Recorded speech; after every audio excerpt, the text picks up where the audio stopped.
Buenos días. Vamos a empezar el ciclo de ponencias y de mesas redondas. Vamos a empezar con don Raúl Óscar González Pacheco, gestor de innovación, Unidad de Planificación, Estrategia e Innovación de Iberia, que nos va a hablar de aeropuertos y aviones para todos, en esta mesa titulada El protagonismo de las tecnologías en el sector aeronáutico, la aventura de volar. Raúl Óscar González Pacheco es ingeniero electrónico por la Universidad de Buenos Aires y doctor en Ingeniería de Telecomunicación por la Universidad Politécnica de Madrid. En la actualidad es el líder del grupo técnico sobre NFC de IATA y del ACCG de ARINC. En representación de Iberia coopera con SITA y ARINC en distintos comités técnicos aeronáuticos. Es investigador de la Universidad de Alcalá y su interés investigador está relacionado con los modelos de simulación en electromagnetismo y el procesamiento de señales con aplicación al diseño de sistemas. Es, además, autor de varias publicaciones. Por favor, Raúl.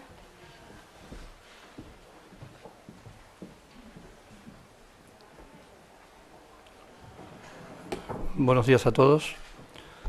¿Se me oye? Antes que nada quiero agradecer la invitación que nos ha hecho CENTAC en nombre propio y de mi compañía, y en especial a Juan Luis Quincoces, su director general. Hoy voy a hablar de algo que pues no suele formar parte de la actividad cotidiana de las personas, como es el transporte aeronáutico.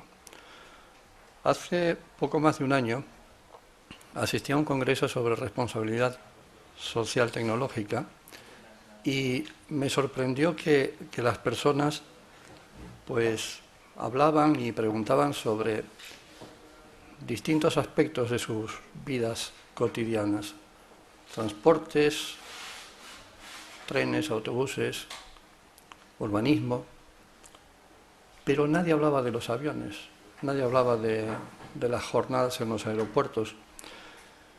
Y bueno, eso me ha sorprendido, porque cada vez más el transporte aéreo forma parte de nuestras vidas. Entonces, pensé que tal vez podía deberse a que o bien no lo consideraban parte de su vida normal, o bien aceptaban que lo que hay es lo que hay, o en el último de los casos no sabían cómo llegar o a quiénes llegar para hacer cambios o para hacer conocer sus problemas. Me parece que este último de los motivos no hay que considerarlo, porque asociaciones como esta y otras que luchan por los derechos de las personas con minusvalías o discapacidades están bien asesoradas y están pues protegidas o amparadas por autoridades gubernamentales que podrían allanar su camino a las autoridades que regulan el transporte aéreo. El aceptar que lo que hay es lo que hay me parecía que no era consistente con la naturaleza de una persona con una minusvalía, acostumbrada a luchar contra todo y a superarlo. Por lo tanto, el factor que quedaba era que consideraban que el transporte aéreo no formaba parte de lo que era su vida cotidiana. Y eso es algo que es falso, es falso. Los últimos índices estadísticos que he manejado pues indican una disminución en el número de viajes y sobre todo de gasto en segmentos de edades activas, mientras que el único segmento en crecimiento, y estamos hablando de los últimos varios años, es el de los mayores de 60 años. Con lo cual, aunque no lo tengan como tal, el transporte aéreo y su tránsito por los aeropuertos forma parte de sus vidas cotidianas. ¿Qué es lo que entendemos en la industria aeronáutica por persona discapacitada o con disminución o disminuida? Pues para nosotros entra todo dentro de lo que es el PMR, es decir, un pasajero con movilidad reducida. Y un pasajero con movilidad reducida es cualquier persona,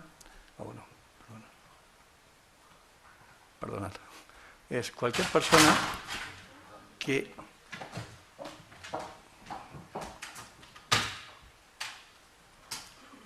cuya movilidad en el momento de ser transportada se vea reducida como consecuencia de una discapacidad que puede ser física o intelectual, sensorial, locomotora o de cualquier otra especie.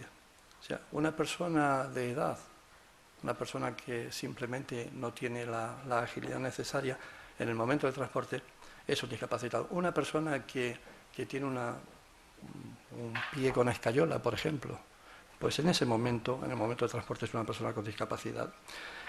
Y su situación en ese momento necesita ser adecuada y tratada de acuerdo con su necesidad particular.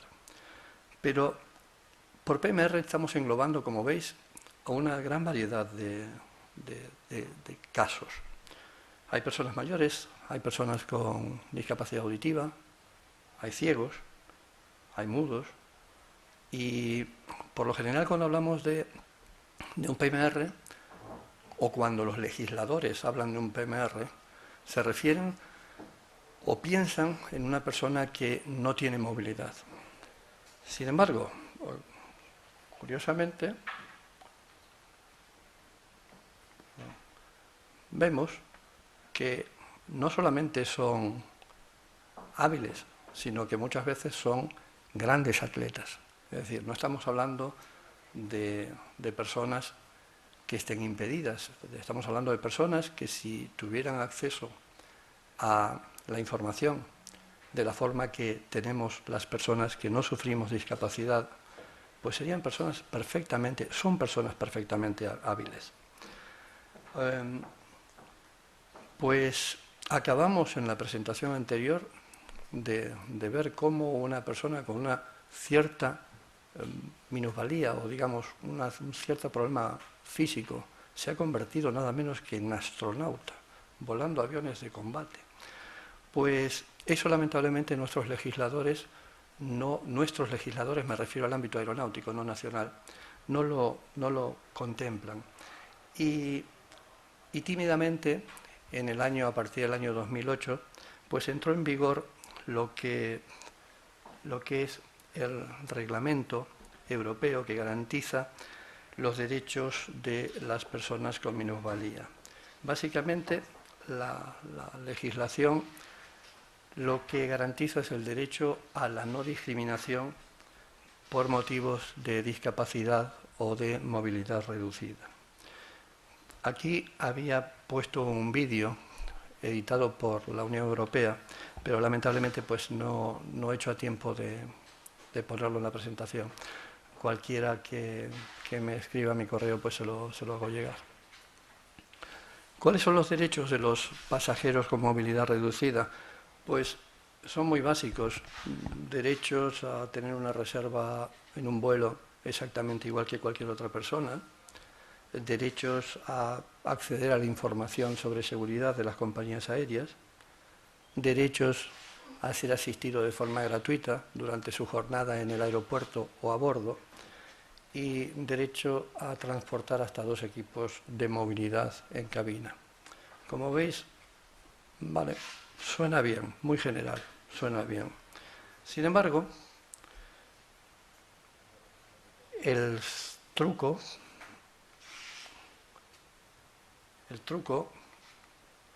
perdón, no, bueno, ahí está. El truco está aquí, es decir, hay unos casos contemplados para denegar el embarque. Hay unos casos contemplados que básicamente se basan en lo que es la seguridad. La seguridad en el mundo del transporte aéreo es fundamental. O sea, eso está por encima de todo. Pero claro, habría que definirlo un poco más, acotarlo un poco más. Satisfacer requerimientos de seguridad establecidos por el derecho nacional, internacional, comunitario o por la autoridad que nos expide nuestro certificado de operación aeronáutica, pues es obvio, pero ¿hasta dónde satisfacemos las condiciones de seguridad y hasta dónde no nos estamos curando demasiado en salud? En la actualidad se da el caso de personas a cuyo embarque se rechaza simplemente porque el número de pasajeros con movilidad reducida excede de una cantidad considerada límite de la seguridad en las operaciones aéreas. Nosotros partimos de que en caso de accidente, un avión, no importa si hablamos de un A380 o si hablamos de un A318, tiene que ser evacuado en 90 segundos. Eso implica una serie de restricciones en cuanto a aceptar pasajeros con minusvalías o en cuanto a ubicarlos en ciertas zonas del avión. Esto llega al punto de que, por ejemplo, el tema de las salidas de emergencia, pues se exigen unos requerimientos como que la persona hable inglés, como que la persona esté físicamente bien y que no lleve nada consigo, que hace que hasta a ellos se les pongan condiciones para ocupar esas filas. Y la otra condición por la que una compañía aérea puede rechazar el embarque es simplemente que no entre por sus puertas o por los pasillos de los aviones. Esto, como veis, es algo general y no estamos hablando del caso de Iberia. Pues, ¿cuáles son las ayudas que provee la aerolínea? La aerolínea, pues las aerolíneas, aquí estamos hablando en general del transporte aéreo, se deben encargar de facilitar, ayudar sin ningún coste adicional al pasajero con una discapacidad desde el momento de llegada al aeropuerto hasta su llegada a destino final. Aquí hablaré más adelante de un ecosistema, es decir, aquí el que una aerolínea haga cosas por sí sola no aporta gran cosa. Es decir, aquí estamos hablando de un ecosistema que mencionaré más adelante. Tenemos también la obligación de permitir que los perros que asisten a las personas con ceguera pues puedan viajar en cabina, también transportarles el equipo médico y, como hemos dicho antes, hasta 2 equipos de movilidad, incluyendo lo que es una silla eléctrica con baterías y cosas de esas. Comunicarle en todo momento al pasajero cuáles son las normas de seguridad de forma accesible para que puedan entenderlas y, desde luego, ayudarle en el tránsito, en el traslado a los lavabos. Hay otro tipo de pasajeros que no pueden permitirse el uso de un avión medicado, es decir, de alquilar un avión, y que sin embargo tienen que ser trasladados en camilla. Pues para eso las compañías tenemos, pues reservamos unas zonas del avión y el pasajero debe ir acompañado por familiares y por médicos. La adaptación de la cabina al transporte de ese pasajero lo hace la compañía sin cargo para el paciente.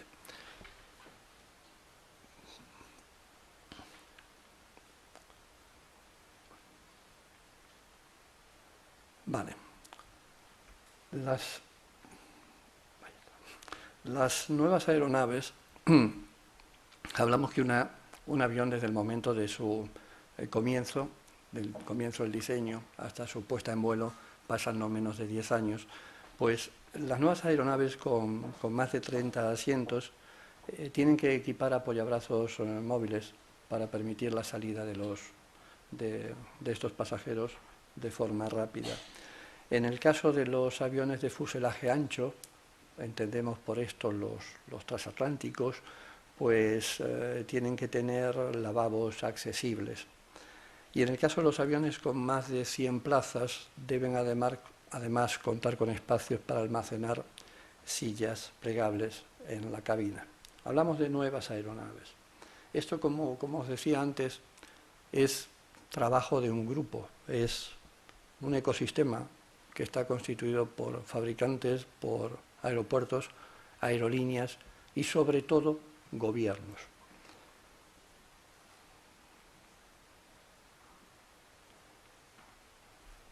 En el caso de los aviones con más de 60 plazas y que tengan un lavabo accesible, deben llevar siempre una silla de ruedas a bordo, independientemente de cuándo la aerolínea de cuándo la aeronave fue construida o entregada.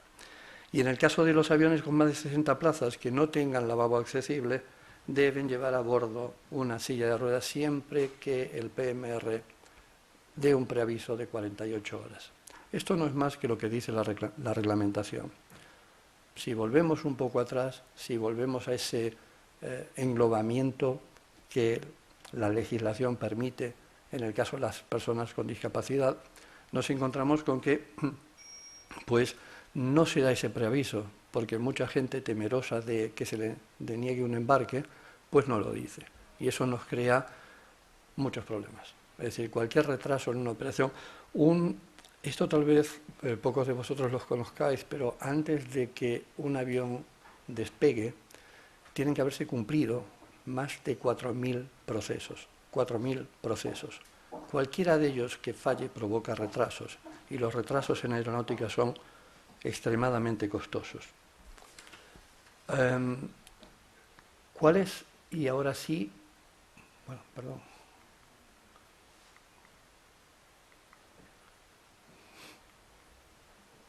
Prometo que aprieto solamente una vez el botón, pero hace lo que él quiere. Ahora sí hablamos de Iberia. ¿Cuál es el compromiso nuestro?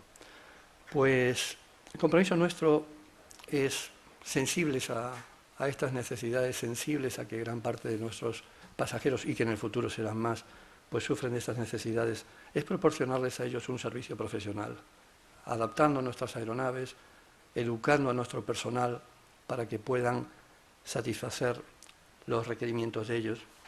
Y el objetivo de nuestro trabajo es garantizarles un viaje seguro y placentero, pero no solamente a ellos, sino también al resto del pasaje. Iberia hace mucho más que eso. Hoy en día pululan muchas compañías aéreas que, bueno, pues toman esto como un negocio. En el caso nuestro, en el caso de Iberia va mucho más allá de lo que es cumplir con la legislación, de lo que es sacarse de en medio un problema. Iberia desde hace muchos años apoya una organización que es la Asociación de Padres de Hijos Minusválidos del personal de Iberia.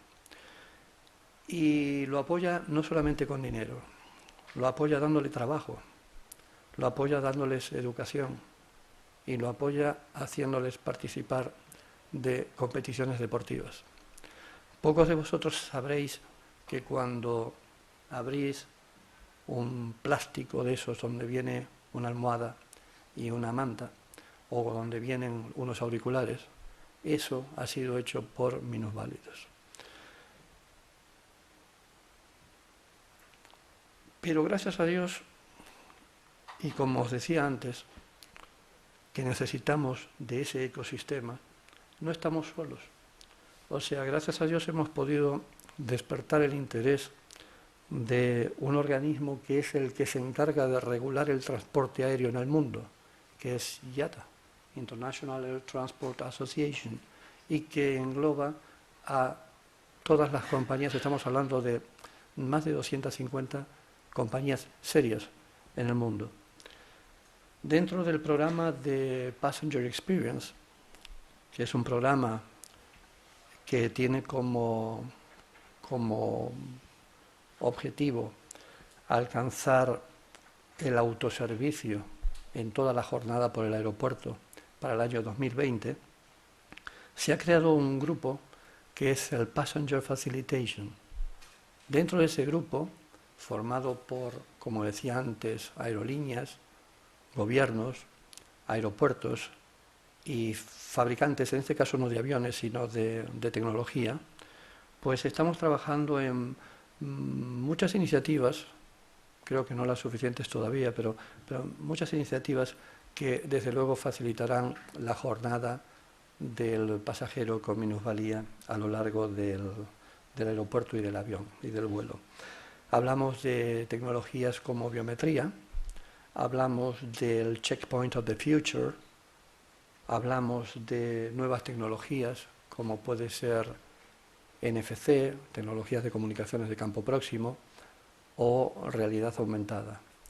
Tiene que ser muy, muy complicado para una persona que no oiga o que no vea, pues sentir que algo pasa en el aeropuerto y no saber lo que es. Pues con todas estas tecnologías lo que intentamos es que la información llegue a ellos al tiempo que llega o que la percibe una persona sin discapacidad.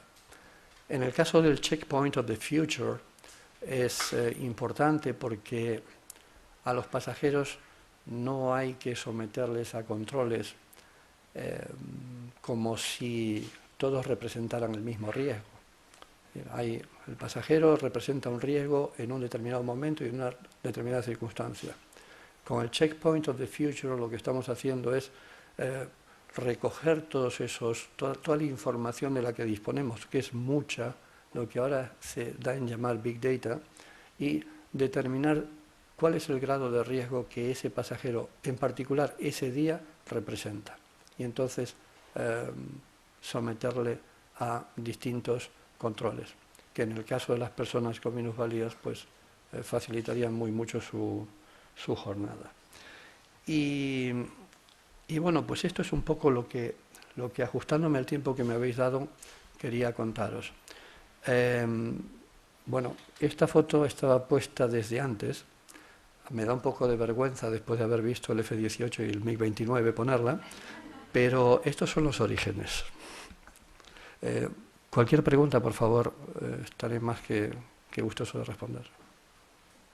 Más que preguntas, posiblemente... Sí, también preguntas, quiero hacer reflexiones.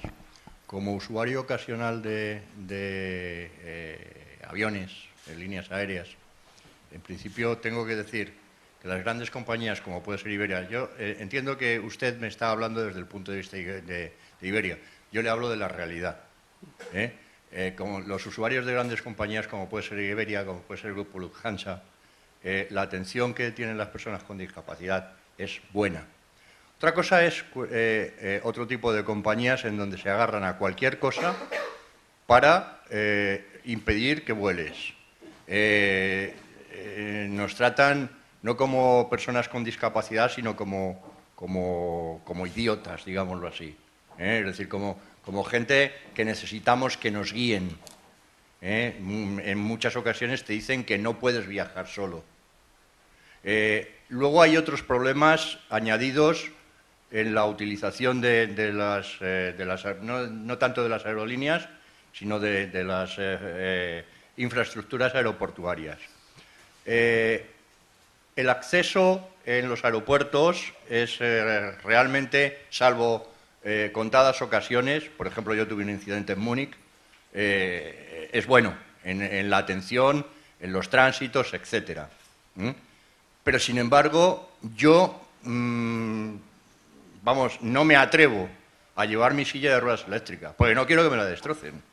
¿Qué garantías tengo yo que las operaciones aeroportuarias, que no dependen de las compañías, sino de las infraestructuras aeroportuarias, qué garantías tengo yo de que mi silla llega a destino, a lo mejor en un tránsito múltiple, y no solamente eso, sino que llega en buenas condiciones? Es decir, lo último que quiero es tener que efectuar ningún tipo de reclamación, porque para mí es vital. Entonces, en ocasiones yo he preferido alquilar una silla en destino, antes que viajar con mi propia silla. Es decir, ir con una silla manual y alquilar una silla eléctrica en destino. Es decir, en tanto que todo esto y estas seguridades no se nos den, no hemos resuelto los problemas. Y son problemas que hay que abordar y que sí, que la ley nos los reconoce, pero primer hecho para saltarse la ley, cuestiones de seguridad. Con eso te tropiezas y entonces te pueden rechazar en los embarques. Punto 1. Y punto 2, tenemos problemas graves a la hora de... ¿De qué vale que tengamos derecho a llevar 2 equipos de movilidad? Si te los van a decir, con uno te vale, pero si no te lo destrozan. Ese es el problema. Entonces, son estas reflexiones que es un poco lo que lo que te pasa en el día a día cuando tú tratas de utilizar. Es decir, conozco gente que va asiduamente a Bruselas y se marcha en tren, vía París, etcétera, etcétera. ¿Por qué? Pues porque no le da ningún crédito el tomar un vuelo. Intentaré dar respuesta a todas las cuestiones. Gracias, No, gracias a vosotros. Nosotros muchas veces estamos viciados porque para nosotros todo lo que sucede en el ambiente aeronáutico es normal, porque es nuestro día a día.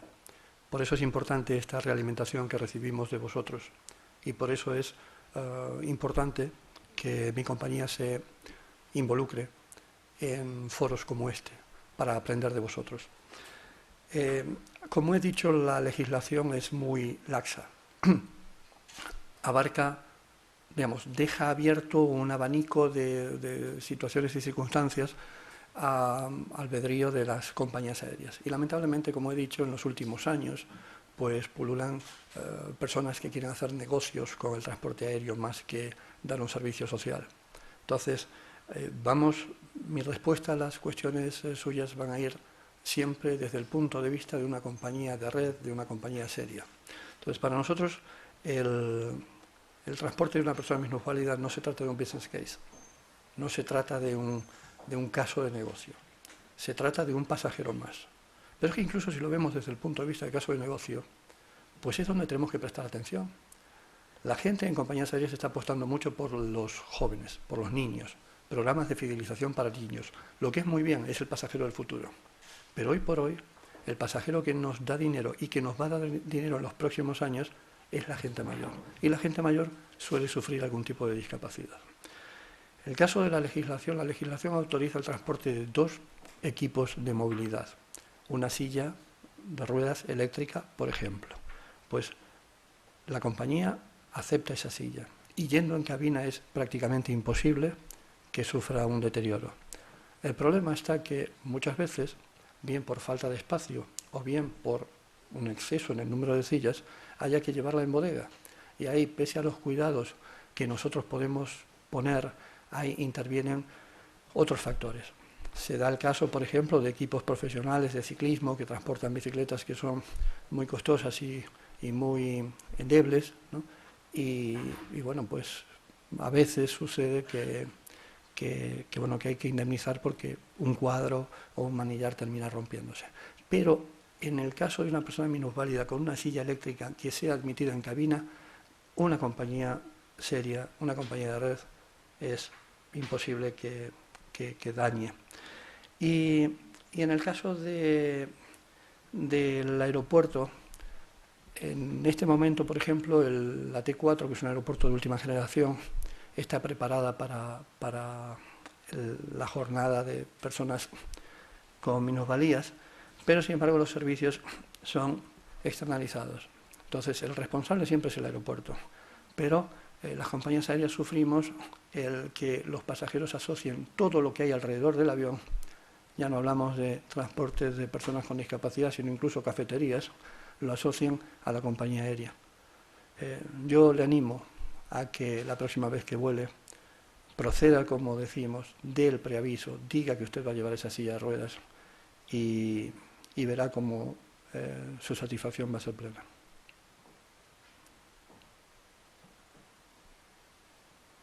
¿Alguna otra pregunta? Hay una señorita, ahora le digo a usted. Sí, me gustaría saber cuáles son los retos pendientes o los próximos retos que debería abordar el sector aeronáutico en el ámbito de la accesibilidad. Yo creo que esto estoy hablándolo como Raúl González y no como Iberia. Yo creo que es un tema del regulador. Aquí lo que tenemos que tratar es de fijar más el escenario, con qué tipo de pasajeros, con qué personas estamos hablando y ajustar más esa palabra que es seguridad a las circunstancias de cada uno de ellos. Como decía antes, en los controles de seguridad de los aeropuertos hablamos de que un pasajero representa un riesgo distinto en función del momento y de las circunstancias. Lo mismo pasa con el tema de los PMRs. O sea, el PMR tendría que ser dividido en por lo menos 5 o 10 escenarios o casos distintos. ¿Qué es lo que estamos haciendo? El tema de acercarse al regulador no es competencia de la compañía aérea. El regulador trabaja codo con organizaciones como IATA. Entonces nuestro trabajo está ahí, cooperando con IATA, dedicando esfuerzos. Es decir, todo el tiempo que personas como yo pasamos en Ginebra o en Montreal trabajando para estos grupos, pues es tiempo que es financiado por Iberia, por nuestras compañías. Con lo cual esa es la forma que tenemos de trabajar. Y desde nuestro punto de vista, en el caso de personas como yo que unen el ámbito académico con el ámbito de negocio, pues hacer saber cuáles son las tecnologías que en un horizonte de 5 años o más, pues podrán ayudarnos e ir preparándonos para ello. También trabajando con los fabricantes y haciendo llegar un avión es algo que es como un coche. Es decir, el coche uno escoge el tapizado, escoge las ruedas, el avión es parecido. Entonces, acercándonos a los fabricantes como lo hacemos y haciéndoles llegar cuáles son las necesidades de nuestros pasajeros. Usted.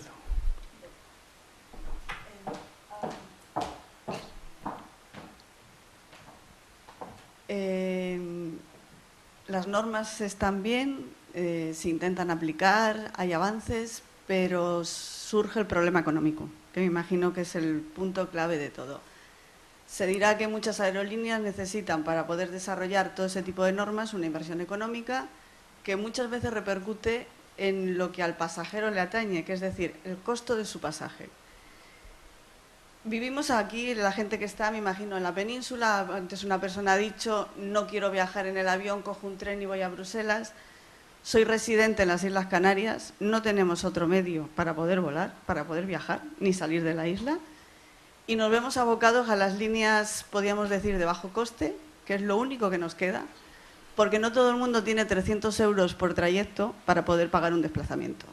Entonces, también debería valorar la compañía el hacer el esfuerzo de poder acondicionar el que la gente que está fuera se pueda mover. Entonces, era simplemente eso. ¿Cuál es el coste económico? Sé que es duro, que es difícil de tener, pero que se tiene que tener en cuenta. O sea, hay gente dentro del territorio que no tiene otro medio para poder salir de una isla, es más, para desplazarse cuando tienes alguna patología. Hay gente con discapacidad que tienen que trasladarse. No en todas las islas hay todos los servicios y para moverse de una isla a otra hay que utilizar un avión. Y eso lleva un coste añadido. Bueno, es complicado dar respuesta a eso, sobre todo desde el área técnica. Es decir, yo no estoy representando a la Dirección de Comunicación o al área de responsabilidad social, sino que estoy hablando desde el punto de vista técnico de la compañía, hasta donde nosotros entendemos los viajes de los residentes en Canarias están subvencionados por el gobierno.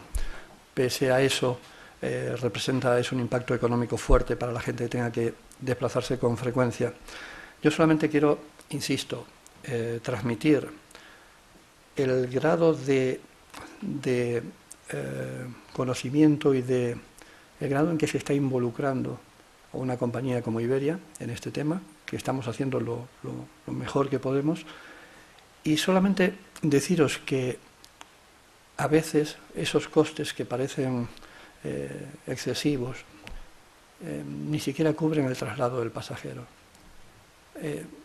Solamente el peso de una persona en combustible por transportarlo en un trayecto de 2 horas y media o así representa muchas veces más de lo que se paga por el billete. Y de hecho los modelos de negocio, que insisto, yo no soy el área de negocios y no soy los que fijan los precios ni eso, pero muchas veces el modelo de negocio de una compañía aérea se basa en obtener el dinero que pierde transportando pasajeros en clase turista a través de los billetes premium o del cargo. Pero sí, yo entiendo que en el caso insular, caso de un país como España, tendría que tener una consideración especial para ese tipo de pasajeros. Lo siento si en ese campo no puedo ser de más ayuda. Sí, por favor. Buenos días, señor González. Mi pregunta va un poco dirigida, hablaba usted de las innovaciones tecnológicas a un medio plazo, a 5 años. Me gustaría saber si se está trabajando esas soluciones tecnológicas o esas innovaciones enfocadas a soluciones tecnológicas de accesibilidad para personas con discapacidades. En el último congreso IATA, que tuvo lugar en el mes de septiembre en Ginebra, hemos conseguido, de la mano de Iberia, que CENTAC, esta organización, participara. Allí se ha expuesto cuál es el problema, ahí se han expuesto cifras de negocio para aquellos que lo ven como un negocio, y en el mes de octubre, que tendrá lugar lo que llamamos JPSC, el Joint Passenger Steering Committee, se presentará ese proyecto de trabajar en el área de la discapacidad. Estamos convencidos, por la respuesta que hemos tenido en septiembre, de que va a ser aceptado y a partir de allí nos pondremos a trabajar. No sé si eso da respuesta a su pregunta. O sea, es el ámbito desde donde trabajar. Lo que no quita que desde Iberia estemos haciendo otras cosas. O sea, en Iberia estamos trabajando con las asociaciones, estamos trabajando con organismos y con fabricantes para que nos permitan, pues, adaptar el interior de nuestros aviones a las necesidades de los minusválidos. Pero tener en cuenta una cosa, que en el mundo aeronáutico incluso una pegatina necesita ser certificada. Y el proceso de certificación no solo demanda dinero, demanda mucho tiempo. Pero hay que empezar, y ya hemos empezado. ¿Alguna otra pregunta?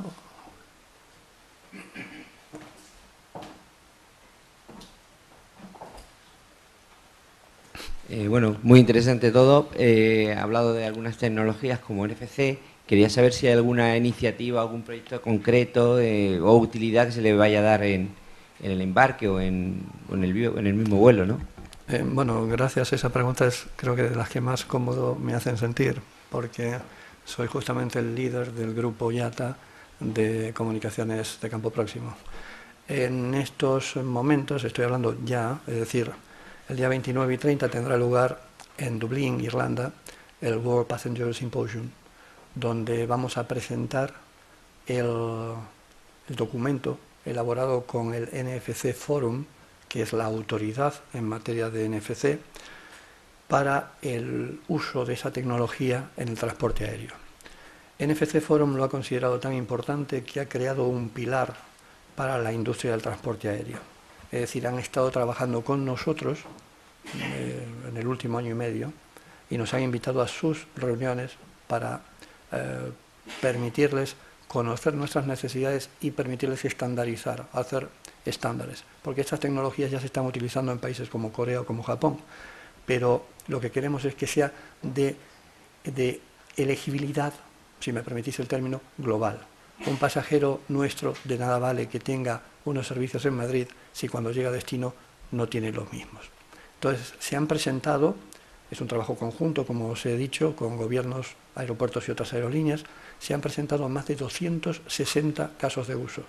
Más de 260 casos de uso, que por razones obvias hemos tenido que concentrar en este primer documento en 6 grandes casos. Pero eso abarca todo, desde la reserva, el check-in, los controles de seguridad o el embarque. Con lo cual la respuesta a su pregunta es sí. Bueno, creo que no tengo más tiempo, pero quedo a disposición de todos vosotros para cualquier otra pregunta, cualquier necesidad que tengáis o cualquier idea que tengáis, por favor, de hacérmela llegar. Pues muchas gracias a todos.